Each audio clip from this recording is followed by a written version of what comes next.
Hello भाइयों, एक बार फिर से बहुत बहुत स्वागत है आप लोगों का मेरे चैनल में। मैं अंकित तहे दिल से आप लोगों का स्वागत करता हूं और आप सबसे हाथ जोड़कर माफ़ी चाहूंगा कि इस वीडियो को आने में थोड़ा टाइम लगा भाइयों। एक्चुअली मैं भी पिछले कुछ दिनों थोड़ा सा व्यस्त था, तो जिस वजह से मैं अपनी वीडियो अपलोड नहीं कर पाया। तो चलिए दोस्तों, आज हम लोग शुरू करते हैं अपनी वीडियो। जैसे कि आप लोगों ने पढ़ा ही होगा, जो आज की हमारी वीडियो का टॉपिक है वो है स्पेन में इमिग्रेशन खुलेंगे, रेगुलराइजेशन होगा या नहीं। आज हम उन्हीं चीजों के ऊपर बात करेंगे। तो चलिए दोस्तों, बिना किसी टाइम को वेस्ट करे शुरू करते हैं आज की वीडियो। दोस्तों, जैसे कि आप जानते हैं, पिछले हफ्ते यहां कांग्रेस de Diputados में जो पार्टी है पोदेमोस उनिदादेस, उन्होंने यहां पर जो पीएनएल थी रेगुलराइजेशन की, उसको कांग्रेसों के सामने रखा, जिसको लेफ्ट विंग की जो 8 बड़ी पार्टी थी जिसका सपोर्ट मिला, जो गवर्नमेंट की बहुत बड़ी सोसियोस भी हैं यानी कि पार्टनर्स भी हैं, साथ ही साथ जो 67 डेपुतादोस थे उन्होंने भी उसको सपोर्ट किया। यहां पर इसके बाद गवर्नमेंट का एक जो पोर्टावोस थी, उन्होंने एक अपना अलग से बयान दिया एक अलग प्लेटफॉर्म पे कि फिलहाल गवर्नमेंट के अंदर रेगुलराइजेशन को लेकर कोई भी हलचल, कोई भी बयानबाजी नहीं चल रही है। जिससे कि आप अगर देखें तो कुछ दिन पहले ही यहाँ की जो मिनिस्टर थी, इक्वालिदाद मिनिस्टर, उन्होंने बोला था कि हम लोग जो है यहाँ की मुखेरस को लेकर रेगुलराइजेशन में प्लान तैयार कर रहे हैं, हम लोग पूरी स्टडी कर रहे हैं उस एस्पेक्ट को लेकर। तो ऐसा क्या हुआ कि गवर्नमेंट को फिलहाल ये कहना पड़ रहा है कि हम लोग फिलहाल रेगुलराइजेशन के बारे में बात नहीं कर रहे हैं या हम लोग इसके बारे में डिस्कशन नहीं कर रहे हैं। तो चलिए दोस्तों, आज हम लोग इसी चीज को थोड़ा एनालाइज करते हैं और इसके बाद मैं आपको अपनी ओपिनियन दूंगा कि आगे होगा या नहीं होगा। तो इस चीज को आगे बढ़ाने के लिए हमें जाना पड़ेगा सन 2005 में, जहां पर आपको याद होगा कि मैसिव लेवल पर रेगुलराइजेशन हुआ था, जहां पर 5 लाख लोगों को रेगुलराइज किया गया था। वहां पर क्या हुआ था, कैसे हुआ था, उस चीज का जानना हमें जरूरी है। उस रेगुलराइजेशन होने के बाद स्पेन को क्या क्या चीजों का सामना करना पड़ा था। तो दोस्तों, 2005 में जो रेगुलराइजेशन हुआ था उसमें केवल मांग रखी गई थी कि 2005 में जो अगस्त से पहले लोग बाग वहां पे रह रहे थे उन सबको रेगुलराइज किया जाए। साथ ही साथ 2005 में उन्होंने कंडीशन रखी थी कि आपके पास कोई भी 4 महीने का कॉन्ट्रैक्ट होना चाहिए, यानी कि वह व्यक्ति जो 2005 में अगस्त से पहले स्पेन में था और उसके पास चाहे कहीं का भी किसी भी तरीके का 4 महीने का कॉन्ट्रैक्ट था, ऑफेरता था, तो उसको रेगुलराइजेशन किया गया, उसको यहां पर रेजिडेंसी दे दी गई थी। अब हुआ क्या दोस्तों, उस टाइम पर जो गवर्नमेंट थी वो थी पार्टिदो पॉपुलर। जी हाँ दोस्तों, पार्टिदो पॉपुलर, जिसके फिलहाल जो सेक्रेटरी है वो है पाब्लो कसादो। आज की डेट में देखा जाए तो पाब्लो कसादो इसके बारे में बहुत ज्यादा फेवर नहीं करते दिखाई दे रहा है रेगुलराइजेशन के मामले में, लेकिन 2005 में जो रेगुलराइजेशन हुआ था वो इसी पार्टी ने ही सपोर्ट किया था और इसी पार्टी के अंडर में ही किया गया था। दोस्तों, उस टाइम पर जब रेगुलराइजेशन किया गया तो यहाँ की जो इकोनॉमी, जो कि रिसेशन के बाद बहुत ज्यादा नीचे जाती जा रही थी, बहुत ही माली हालत खराब हो रखी थी, उसको सडनली बूस्ट मिला। बूस्ट मिलने से क्या हुआ, यहाँ पे जो माली हालत थी वो सुधरना शुरू हुई धीरे धीरे धीरे धीरे। तो पर्सनल लेवल पर स्पेन अपने जो कहते हैं अपने पैरों पर खड़ा होना दोबारा से शुरू कर रहा था। लेकिन उस टाइम पर जो यहाँ पे यूरोपियन यूनियन की और कंट्रीज थी, जैसे कि हॉलैंड, जर्मनी, ऐसी कंट्रीज ने यहाँ पर हुए रेगुलराइजेशन की बहुत निंदा करी, बहुत क्रिटिसाइज किया। इन लोगों का मानना था कि यहाँ पर जो रेगुलराइजेशन स्पेन कर रहा है, इससे यूरोपियन यूनियन पे जो और भी बाकी देश हैं वहां पर इररेगुलर इमिग्रांटेस का आना और भी तेज हो जाएगा। और साथ ही साथ यहां पर जितने भी लोगों को रेगुलराइज किया जा रहा है स्पेन में, वो लोग कुछ समय के बाद स्पेन छोड़कर बाकी और कंट्रीज जो यूरोप की हैं वहां पर जाएंगे और उन कंट्रीज पर दबाव बनेगा एम्प्लॉयमेंट का और पॉपुलेशन का। तो वहां पर बहुत ज्यादा जब इनके ऊपर क्रिटिसाइज किया गया तो इन्होंने एक यूरोपियन पैक्ट बनाया, जिसके तहत इन्होंने कहा कि हम लोग फ्यूचर में जाकर, यानी कि भविष्य में, कोई भी जनरल रेगुलराइजेशन नहीं करेंगे, यानी कि जो मैसिव रेगुलराइजेशन होता है वो हम नहीं करेंगे। खैर, ये बात थी 2005 की, जहां पर ये सब घटित हुआ। अब बात आती है आज के सिनेरियो की, करंट सिनेरियो की। तो यहां पर जो देखा जाए तो शुरू से ही यहां पर गवर्नमेंट जो थी, सोशलिस्ट था गवर्नमेंट, ये इसके फेवर में थी कि यहां पर रेगुलराइजेशन किया जाए, यहां पर इमिग्रेशन खोले जाए। क्यों, कैसे, क्या रीजन है जो गवर्नमेंट यहां पर चाहती है, या क्या रीजन है जो स्पेन को जरूरत है कि यहां पर रेगुलराइजेशन किया जाए। दोस्तों, सबसे पहली जो यहां पे जरूरत है वो है इकोनॉमी। जी हाँ, ये आपने सब जगह सुन रहे होंगे कि इकोनॉमी में सबसे ज्यादा जरूरत है यहाँ पर इमिग्रेशन खोले जाए, लेकिन इमिग्रेशन से इकोनॉमी को क्या इफेक्ट पड़ता है और उसके क्या इस पर पॉजिटिव इफेक्ट्स पड़ेंगे अगर ये लोग इलीगल इमिग्रांट्स को यहाँ पर लीगल करते हैं। तो सबसे बड़ी चीज दोस्तों, यहां पर जो एम्प्लॉयमेंट की प्रॉब्लम है, आप अगर देखें तो यहां पर जो लेबर मार्केट है उसमें एग्रीकल्चर और कंस्ट्रक्शन दो ऐसे सेक्टर्स हैं जहां पर यहां का जो लोकल इंसान है, जो स्पेनियोल है, जो स्पेनिश है, आपको बहुत कम देखने को मिलेगा। अगर यहां पर वो लोग हैं तो वो बड़ी पोजीशंस पर हैं, मालिकाना पोजीशंस पे हैं, लेकिन लेबर अगर आप लेवल की बात करेंगे तो यहां पर आपको कॉमन आदमी, जो यहां का नॉर्मल आदमी होगा, स्पेनिश सिटीजन, वो नहीं मिलेगा। यहां पर संभावनाएं बहुत हैं, जहां पर एम्प्लॉयमेंट बहुत ज्यादा है। अब अगर यहां पर वो एम्प्लॉयमेंट पूरा किया जाता है, यानी कि वो जगह है जो खाली है इस टाइम पर, जहां पर जरूरत है लोगों के काम करने की, अगर वो भरी जाती हैं तो यहां से लोगों का टैक्स निकलना शुरू होगा। जी हाँ दोस्तों, टैक्स ही एक वो चीज है जिससे कि यहाँ की जो सेगुरिदा सोशल का डिपार्टमेंट है उसका खजाना भरना शुरू होगा, जिसे सरकारी खजाना भी बोलते हैं। तो सबसे बड़ा जो रीजन होगा वो इन खाली जगहों को भरना होगा, जिससे कि इलीगल इमिग्रांट टैक्स देना शुरू करें, जो कि फिलहाल वो बिना टैक्स के काम कर रहे हैं बहुत ही कम पैसों में। यानी कि पैसे तो उन्हें मिल रहे हैं लेकिन वो बेचारे टैक्स नहीं दे पा रहे हैं और अपना पूरा कंट्रीब्यूशन देने के बाद भी उतना कोबरार नहीं कर पा रहे हैं, जिसकी सबसे ज्यादा नेगेटिव इफेक्ट पड़ रहा है वो पड़ रहा है इकोनॉमी में।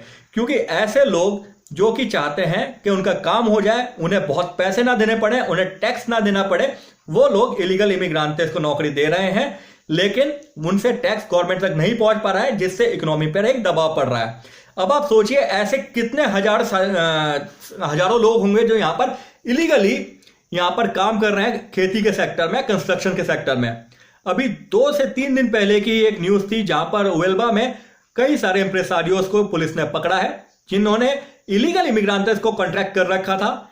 उनको ना तो उन्होंने रहने की जगह दे रखी थी, ना ही उन्हें एडिक्वेट सैलरी या तनख्वाह मिलती थी, और उनका कोई टैक्स भी नहीं भरा जा रहा था। तो ऐसे में अगर इन सभी लोगों को, इन इतने हजार लोगों को अगर गवर्नमेंट रेगुलराइज करती है और वो सब इन खेती की पोजीशंस को, पोस्ट को भरते हैं, तो सोचिए सडनली कितना पैसा गवर्नमेंट के पास आना शुरू होगा। दोस्तों, दूसरी जो एक इंपॉर्टेंट जरूरत है यहां पर स्पेन में, आप लोग अगर देखें, मैंने कुछ आर्टिकल्स पढ़े थे, अगर आप लोगों को भी ऑब्जर्व करें तो आप देखेंगे कि स्पेन में बहुत सारा पार्ट ऐसा है, बहुत सारे गांव ऐसे हैं जहां पर पॉपुलेशन ना के बराबर हो गई है, यानी कि इतनी कम हो गई है कि गांव के गांव खाली पड़े हैं। यह बात स्पेनिश गवर्नमेंट के लिए बहुत ही इस टाइम पर सोचने की बनी हुई है कि जो पुएब्लोस हैं वो डीप पॉपुलेशंस हो रहे हैं, यानी कि डीप पॉपुलेशन हो रहे हैं वहां पर। तो ऐसे में जैसे कि कुछ साल पहले आपको याद हो कि इटली में भी ऐसा हुआ था, इटली के जो रूरल एरियाज थे वहां पर जो है पॉपुलेशन खत्म हो रही थी, जिस वजह से इटली ने प्लान्स भी ऑफर किए थे कि अगर बाहर से कोई आदमी वहां पे आके रहता है तो वो वहां पे लोगों को रहना और बाकी सारी बेसिक फैसिलिटी, रोजगार वगैरह भी सब लोग प्रोवाइड करेंगे। तो ऐसे में अगर यहां पर गवर्नमेंट चाहती है कि इनके वो पुएब्लोस जहां पर खाली हो चुके हैं, जहां पर कोई काम नहीं हो रहा है, लोग नहीं रहना है, तो वहां पर पॉपुलेशन को बैलेंस करने के लिए भी इस टाइम पर जरूरत है कि स्पेनिश गवर्नमेंट यहां पर रेगुलराइज करे।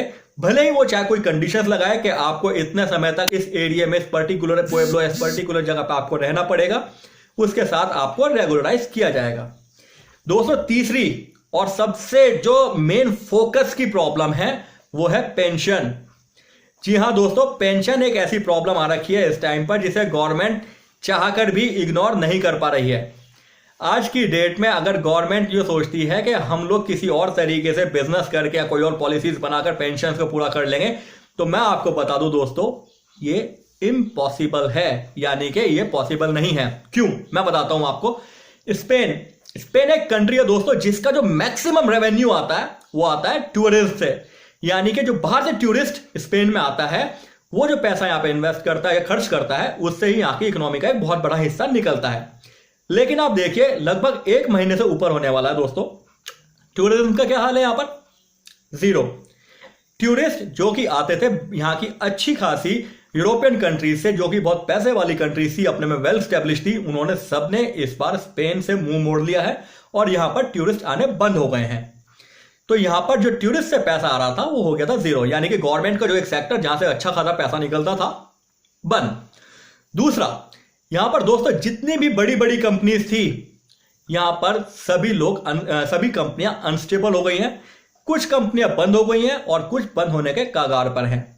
यानी कि वह कंपनियां जो यहां पर इतना बड़ा एम्प्लॉयमेंट जनरेट कर रही थी, जिनसे टैक्सेस जा रहे थे, सब काम निकल रहे थे, वो कंपनियां यहां से जाने को बोल रही हैं। ऐसे में गवर्नमेंट उन्हें बहुत ल्यूक्रेटिव ऑफर्स भी देती है कि हम लोग आपको सब्सिडीज दे देंगे, आप अपना कुछ जो आपके एम्प्लॉयज हैं उनको हम लोग सैलरीज कुछ लिमिट तक प्रोवाइड करेंगे, कुछ महीनों तक हम प्रोवाइड करेंगे। तो गवर्नमेंट की ये कोशिश है, लेकिन वो इतना सफिशिएंट नहीं है कि जो यहाँ की करंट डिमांड है इकोनॉमी सुधारने की, उसे पूरा किया जा सके। तो ऐसे में लास्ट में जाकर गवर्नमेंट के पास केवल एक ही विकल्प बचता है कि यहां पर जो अवेलेबल वर्क फोर्स है, जो यहां पर नेग्रो में काम कर रही है, यानी कि इलीगली काम कर रही है, अगर हम उनको यहां पर सुमर्ज करते हैं अपने इकोनॉमी में, अपने सिस्टम में, तो ही हमारे को बूस्ट मिल सकता है। तो यहां पर जो प्रॉब्लम आ रखी है वो इस टाइम पर रखी है, जरूरत है, पता है कैसे पूरा करना है, लेकिन कुछ वादे ऐसे कर रखे हैं इन्होंने यूरोपियन यूनियंस के साथ, कुछ पैक्ट्स ऐसे कर रखे हैं जिन्हें साफ तौर पर सामने से आके नहीं कर पा रहे हैं। इसके ऊपर से जो प्रॉब्लम आ रही है वो आ रही है कि इस टाइम पर समुद्री रास्ते से बहुत तेजी से जो इमिग्रेंट्स हैं बहुत ज्यादा स्पेन में बढ़ते जा रहे हैं। रोज खबर आती है, आज 72 लोग आए, आज 108, आज 40, 50। तो यहां पर गवर्नमेंट परेशान ये है कि हम लोग जो प्लानिंग कर रहे हैं वो ऑलरेडी उन लोगों को लेके कर रहे हैं जो यहां पर एस्टेब्लिश थे इलीगली। अब इसमें अगर और लोग बढ़ते हैं तो प्लानिंग को बहुत ज्यादा इफेक्ट होना पड़ेगा। यहां पर गवर्नमेंट फिलहाल क्या कर रही है दोस्तों, जैसे कि मैंने आपको पहले भी बताया है, ये लोग अपने इमिग्रेशन पॉलिसीज जो है इनकी, उसके रिफॉर्म्स में चेंजेस में लगे हुए हैं। जैसे मैंने आपको बताया था, इनकी सबसे जो लुक्रेटिव इमिग्रेशन पॉलिसी है वो है अराइगो सोशल। यहां पर ये अराइगो सोशल के जो एरामियंतोस हैं, जो कि टूल्स हैं, उसमें चेंजेस कर रहे हैं, जिसके थ्रू यहां पर ये लोग रेगुलराइजेशन आप उसे कह सकते हैं या फिर इमिग्रेशन खोलना आप उसे कह सकते हैं। यहां पर उसको ये लोग इतना फ्लेक्सिबल करने वाले हैं जिसके बेसिस पर यहां पर जो नॉर्मल आदमी है जो इतने टाइम से फंसे हुए हैं, वो लोग अपने को रेगुलराइज कर पाएंगे, और ना सिर्फ रेगुलराइज कर पाएंगे, एक एडिक्वेट जॉब भी ले पाएंगे। क्योंकि यहां पर गवर्नमेंट को ऑलरेडी पता है कि 6 लाख लोग ऑलरेडी यहां पर हैं जो कि इरेगुलर रह रहे हैं। तो यहां पर उनकी प्रॉब्लम है कि अगर इनसे पैसे लेना है तो रूल ऐसे बनाने पड़ेंगे कि इन लोगों को लीगलाइज किया जा सके। तो इन लोगों को लीगलाइज करने के लिए उन सभी चीजों पर ध्यान दिया जाएगा कि कितने ऐसे लोग हैं कि जो कि 1 साल से यहां पे रह रहे हैं, कितने ऐसे जो 6 महीने से रह रहे हैं, कितने ऐसे 2 साल से। तो उसके एवरेज को ध्यान में रखते हुए, साथ ही साथ वो चीज देखते हुए कि कॉन्ट्रातार करते हुए इन लोगों को प्रॉब्लम्स क्या आ रही हैं, क्या कॉन्ट्रैक्ट लेने में इनके क्लॉज ऐसे हैं जिसकी वजह से लोग बाग लीगलाइज नहीं कर पा रहे हैं, उन सभी फैक्टर्स पे लोग काम कर रहे हैं दोस्तों। तो यहां पर जो चीज निकल के आ रही है वो यही आ रही है कि यहां पे जो अराइगो सोशल्स की जो पॉलिसीज हैं, इसको ये लोग चेंज करने वाले हैं, इसमें ये लोग रिफॉर्म्स लाने वाले हैं, जिससे क्या होगा, जो यहां पर अवेलेबल 6 लाख इलीगल इमिग्रेंट्स हैं, ना केवल उनको लीगलाइज करने की अपॉर्चुनिटीज मिलेंगी, बल्कि बाहर से भी जो एक अच्छा जो तबका होता है पढ़ा लिखा इमिग्रेंट्स का, वो भी आना यहां पर शुरू करेगा। चौथी बात, यहां पर फिलहाल जो बैकडोर में जिसे कहते हैं काम चल रहा है दोस्तों, वो चल रहा है यहां पर फ्लेक्सिबलाइजेशन ऑलरेडी हो चुके हैं। मेरे यहां पर 2 से 3 भाई हैं जिन्होंने अपना अराइगो सोशल अप्लाई कर रखा था।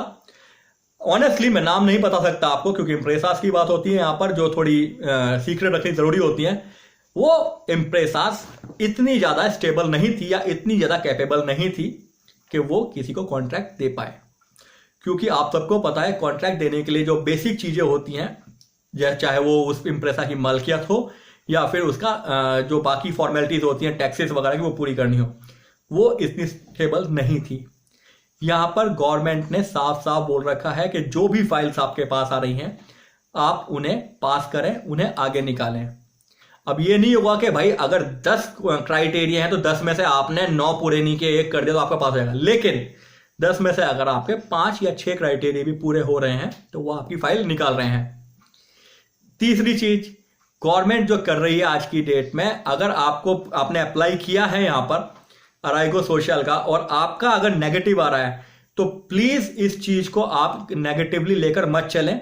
अगर गवर्नमेंट आपसे कह रही है कि आपकी इस चीज में कमी है, इसे पूरी कर दीजिए, तो वहां पर आपको जरूरत है दोस्तों एक अच्छे वकील की, जो आपका तरफ से एक अच्छा कार्ता यानी कि अच्छा लेटर गवर्नमेंट को बना कर दे। वहां पर गवर्नमेंट, जब आप सेकंड बाय अप्लाई कर रहे हो तो यहां पर दोस्तों सबके 3 से 4 लोग मेरे सामने हैं जिनके पास कॉन्ट्रैक्ट्स बहुत स्ट्रांग नहीं थे, उन्होंने री अपील किया और री अपील में भी उनको पास कर दिया गया है। तो यहां पर जो देखने वाली बात है, जहां पर लोगों का पहले री अपील का मौका भी बहुत ज्यादा नहीं मिल पाता था, उन्हें फर्स्ट टाइम पे ही बहुत क्लियरली मना कर दिया जाता था, आज की डेट में गवर्नमेंट उन सबको ना केवल पास कर रही है बल्कि उन सभी जो यहाँ पे इम्प्रेसाज हैं, चाहे वो स्ट्रांग हैं या बहुत ज्यादा नहीं है, उनको भी रियायत मिल रही है। तो यह है बैकडोर का काम दोस्तों। जैसे कि मैंने आपको पहली वीडियो से बताया है कि जुलाई बहुत इंपॉर्टेंट मंथ है। फिलहाल की डेट में बातें इसलिए नहीं हो रही हैं क्योंकि बैकडोर काम चल रहा है। इस टाइम पर कोई भी सामने स्टेटमेंट लाने का मतलब होगा कि और ज्यादा इलीगल इमिग्रेंट्स को यहां पर इनवाइट करना। तो जैसा मेरा मानना है 15 जुलाई से लेकर 30 जुलाई के बीच में अच्छी इंफॉर्मेशन, कुछ कॉन्क्रीट इंफॉर्मेशन हमारे सामने होगी। तो उसी का मैं वेट करते हुए और उसी की उम्मीद करते हुए आप लोगों को ये मैं वीडियो लेके आया हूं। जो मेरा एनालिसिस था, एनालिसिस यही है दोस्तों कि यहां पर जनरल जो रेगुलराइजेशन होगा वो केवल अराइगो सोशल के माध्यम से ही होगा, क्योंकि वहां पर जो बात चल रही है वो इसी तरीके की आर्टिकल्स में कि वहां पर टाइम ड्यूरेशन कम करने की बात चल रही है और साथ ही साथ यहां पर जो कॉन्ट्रैक्ट से रिलेटेड प्रॉब्लम्स है उसको सॉल्व करने की बात हो रही है। तो उम्मीद करता हूं दोस्तों कि शायद जल्दी से जल्दी में कोई कॉन्क्रीट इंफॉर्मेशन मिले। जैसे ही कोई इंफॉर्मेशन मिलती है मैं आप लोगों के साथ साझा करूंगा। तब तक के लिए धन्यवाद।